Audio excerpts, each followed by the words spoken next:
নমস্কার, আমি পঙ্কজ বিশ্বাস এবং আপনারা দেখছেন নিউজ লায়ন। আজ একেবারে নির্বাচনের শেষ বেলায়, একেবারে শেষ লগ্নে সপ্তম দফা নির্বাচন 1 তারিখ হবে, তারপরেই 4 তারিখ গণনা। ঠিক তার আগে একেবারে স্লগ ওভারে ছক্কা হাঁকিয়েছেন বিরোধী দলনেতা শুভেন্দু অধিকারী।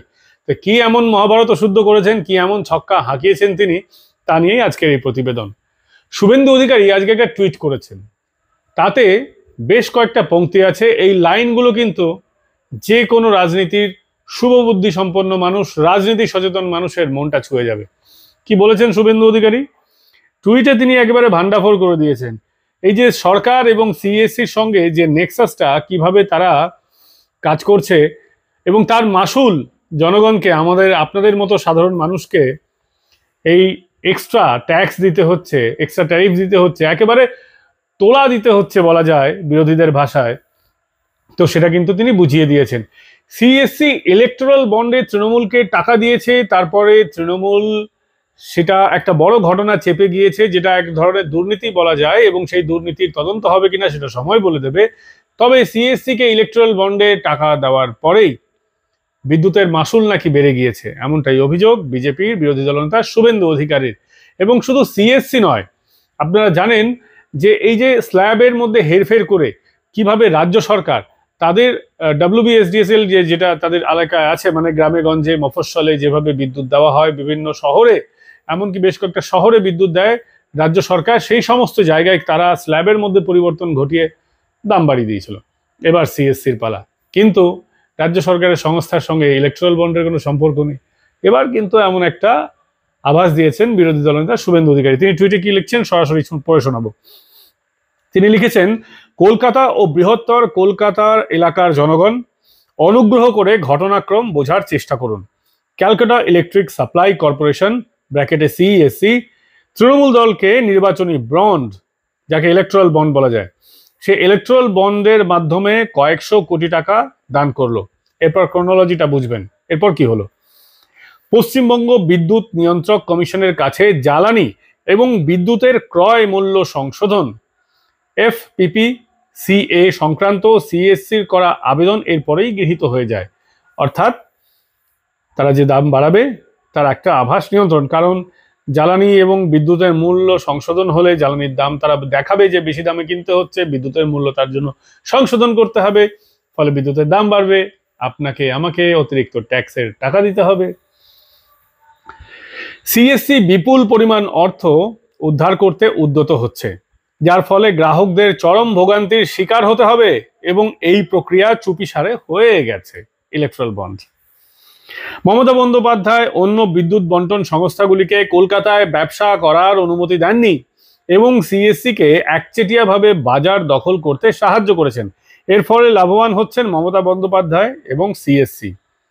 সিএসসির যখন ইচ্ছে যে কোনো পন্থায় বিদ্যুতের দাম বৃদ্ধি করে দিচ্ছে।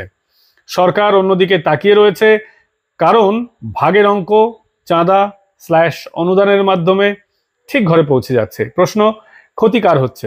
উত্তর, কলকাতা শহর এবং বৃহত্তর কলকাতা এলাকায় বসবাসকারী সাধারণ জনগণের। আগামী শনিবার 1 জুন ভোট দেওয়ার আগে একবার ভেবে দেখবেন বিগত 13 বছরে বিদ্যুতের বিল কিভাবে বেড়েছে। পুরনো বিল গুছিয়ে রাখা থাকলে একবার এখনকার বিলের সঙ্গে মিলিয়ে দেখুন, তফাৎটা বুঝতে পারবেন, চমকে যাবেন। তৃণমূলকে চাঁদা দিয়ে জনগণের মাথায় কাঁঠাল ভেঙে দিব্যি ব্যবসা চলছে। বাম আমলে বপন করা বীজ তৃণমূলের আমলে মহিরুহে পরিণত হয়েছে। তিনি এর সঙ্গে কিছু ছবিও দিয়েছেন, কিছু মানুষ তারা বিল পেমেন্ট করেছেন সেই সংক্রান্ত ছবি তিনি এর সঙ্গে অ্যাটাচ করেছেন যে এক্স অ্যাকাউন্টে, সেটা অর্থাৎ তিনি দেখাচ্ছেন যে আগে কিভাবে বিল কম এসেছিল, এখন কিভাবে বিল বেড়ে গেছে।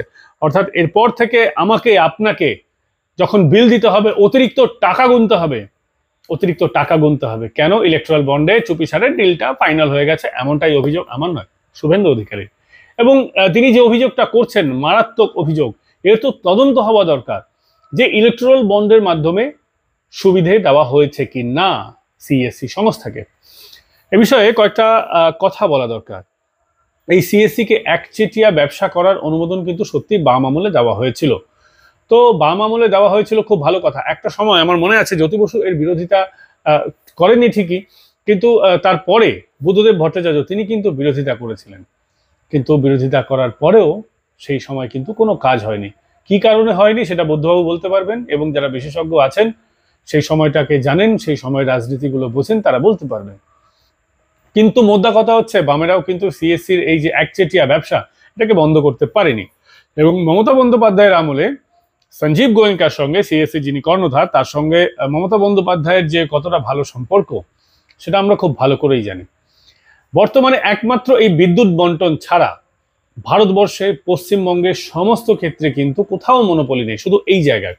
আপনি দেখবেন অনেকে বলে আদানি আম্বানিকে ব্যবসা করতে দেওয়া হচ্ছে। আচ্ছা, খুব ভালো কথা। আম্বানি কি শুধু একাই টেলিফোন সংস্থা চালায়? আদানিও তো শুনেছিলাম কয়েকদিন আগে স্পেকট্রাম জাতীয় জিনিস যেটার জন্য পুরো সিস্টেমটা অপারেট করে সেটা কিনেছে। আচ্ছা, ঠিক আছে। এছাড়াও তো মার্কেটে অন্যান্য সংস্থা রয়েছে, ভোডাফোন আইডিয়া রয়েছে, এছাড়াও এয়ারটেল রয়েছে।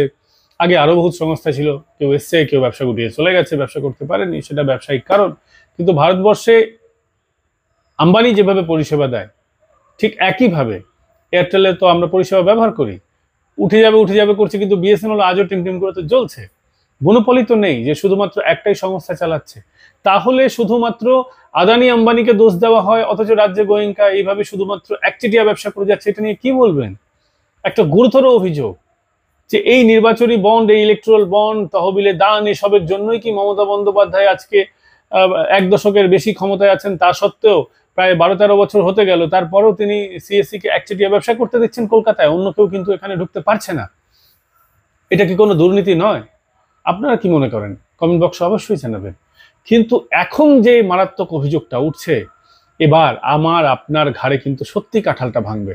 কারণ আমি দেখেছি, আমাদেরও কয়েকদিন ধরে দেখছি যে কয়েক মাসে বিল একটু বেশি দিতে হচ্ছে, স্ল্যাবের মধ্যে মিসলেনিয়াস কি একটা যোগ করে দেওয়া হয়, এই ধরনের নানান কলকবজায়। সিএসসির বিলটা আপনি দেখবেন একদম পরিষ্কার পরিচ্ছন্ন বিল নয়, নানান ধরনের ওর মধ্যে ট্যাক্স আছে, মিসলেনিয়াস ট্যাক্স আছে, হ্যান ত্যান, এই সব আগড়ুম বাগড়ুম জুড়ে দিয়ে অনেক কিছু ভাবে ওরা কায়দা করে। আপনি বুঝতে পারবেন না যে আপনার অ্যাকচুয়ালি কত ইউনিটে কত বিল হয়। একই ইউনিটে দেখবেন অনেক সময় এক এক রকম বিল আসে। কেন এটা হবে? এটা আমার অভিযোগ নয়, বহু মানুষ এই অভিযোগের মানে শিকার হয়েছেন। শুধু তাই নয়, লম্বা লম্বা বিল আসে, অনেক সময় লাখ লাখ টাকার বিল আসে। এই ধরনের হয় কেন? আচ্ছা, ধরুন লাখ লাখ টাকার বিল এসছে, তখন আপনি কিন্তু বুঝতে পারেন। কিন্তু যদি 100-200 টাকার এরকম হেরফের করে দেয়, এই যে মিটার চার্জ ধরা হয়, কেন মিটার চার্জ ধরা হবে? মিটার কেন আমরা বাজারে যেটা খুব সস্তা দামে কিনতে পাওয়া যায় সেটার জন্য আমরা মানে বছরকে বছর আমরা কেন মাসিক ভাড়া দেবো? একটা জিনিস আমরা ব্যবহার করলে তার মাসিক ভাড়া দেবো কেন? একবারে দিয়ে দিন, আমার জিনিসটা তো আমার, যদি আমি ব্যবহার করি আমার জিনিসটা আমার। বা ওই মিটার কেন আপনার কাছ থেকে কিনতে হবে? এই ধরনের ব্যবসা কিন্তু একেবারে মনোপলি বদমাইশি ব্যবসা চলছে কলকাতা জুড়ে সিএসসি। প্রতিবাদ করবেন না? প্রতিবাদ অবশ্যই করা দরকার। আর এই প্রতিবাদ করতে হবে, একেবারে শেষ বেলায় বলছি, এটা আমি মনে করি শুভেন্দুবাবুর অনেক আগে বলা উচিত ছিল। কারণ যে ধরনের নোংরামিটা হচ্ছে রাজ্য জুড়ে, এই নোংরামিটা আরো আগে জানা দরকার ছিল। তবে এটা সত্যি কথা, শুভেন্দু অধিকারী যে এটা বলেছেন প্রথমবার এমনটা নয়। এর আগেও 2022 সালের এপ্রিল মাসে চুপি 32.5 লক্ষ মানুষের ঘাড়ে অতিরিক্ত কর চাপিয়ে দিয়েছিল সিএসসি। এবার যেমন বিল বাড়বে, এর আগে 2022 সালে মমতা বন্দ্যোপাধ্যায় 21 সালে জিতলেন মে মাসে, তার 1 বছরও গেল না, এপ্রিল মাস 2022, সিএসসি কিন্তু সেই সময় ট্যাক্সের এই স্ল্যাবের মধ্যে অদল বদল করে দিয়ে ব্যাপক সেই সময় মাসুল বাড়িয়ে দিয়েছিল। তীব্র আলোচনা হয়েছিল সেই সময়। শুভেন্দু অধিকারী সেই সময় প্রেস কনফারেন্স করেছিলেন একেবারে, এবং সেই ক্লিপিংগুলো আমি জুড়ে দেবো আর কি, আপনারা দেখতে পারবেন স্ক্রিনে, যে কিভাবে সেই সময় এই 9-6টা হয়েছিল। এবং একইভাবে বিধানসভা গেল, আবার লোকসভা এলো, লোকসভা একেবারে যাচ্ছে। এই লোকসভা এই মাসটা শেষ হবে, আপনার ঘাড়ে আমার ঘাড়ে আবার কাঁঠালটা ভাঙবে। ভোট আসবে, ভোট যাবে, রাজনৈতিক দলের জন্য আমাদের কেন এতটা হ্যাপাপহন করতে হবে? কেন কেন আমরা অতিরিক্ত ট্যাক্স দেবো? আর কেন এই মনোপলিটা থাকবে? আপনি এই তো সিএসসির আপনি প্রতিবাদ করে অ্যাকচুয়ালি কোনো লাভ নেই। কিন্তু আপনি ভোটের মাধ্যমে প্রতিবাদ করবেন, সরকার বদলে দেবেন, সেটা একটা জিনিস। কিন্তু আপনি যদি সরাসরি রাজনীতিটাকে সাইডে রেখে যদি বলেন, আপনি কিন্তু সিএসসির হাত থেকে এখন বেরোতে পারবেন না। প্রতিবাদ করবেন, সিএসসি কি শুনবে? হ্যাঁ, এটা হতে পারে, এটা একটা ব্যাপক যদি গণ আন্দোলন হয়, ঠিক যেমন 2022 সালে গণ আন্দোলন হয়েছিল, তারপর সিএসসি একটু চাপে টাপে পড়েছিল, কি হয়েছিল কেউ জানে না।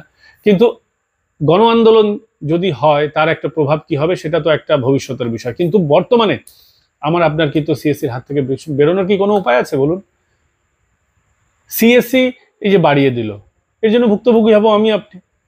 একমাত্র ভোটের মাধ্যমে, গণ আন্দোলনের মাধ্যমে যদি সিএসসি কে একেবারে পায়ে নামিয়ে আনা যায় সেটা আলাদা ব্যাপার, কিন্তু বর্তমান যে ব্যবস্থা রয়েছে তাতে সিএসসি যখন মনে করে তখন ট্যাক্স বাড়িয়ে দিচ্ছে। এটা কি হওয়া উচিত? আপনারা কি মনে করেন এটা কমেন্ট বক্সে অবশ্যই জানাবেন। আর এটা খুব গুরুত্বপূর্ণ ইস্যু, কিন্তু আমার আপনার প্রত্যেক দিনের এটা বিষয়, দৈনন্দিন জীবনের একটা বিষয়।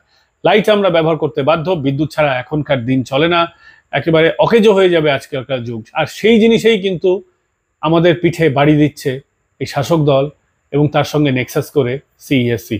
ভোটটা দেওয়ার আগে অবশ্যই এটা মাথায় রাখবেন। আর এই ভিডিওটা কেমন লাগলো কমেন্ট করে জানাবেন, এবং সিইএসসি এই যে বদমাইশি, এর থেকে সুরাহা পাওয়ার পথ কি, এটাও যদি আপনাদের কোনো সাজেশন থাকে সেটা আমাদের জানাবেন। দেখা হবে পরবর্তী পর্বে। আপাতত বিদায় নিচ্ছি, আমি পঙ্কজ বিশ্বাস, আপনারা দেখছেন নিউজ লায়ন। দেখা হবে পরবর্তী পর্বে, ভালো থাকবেন।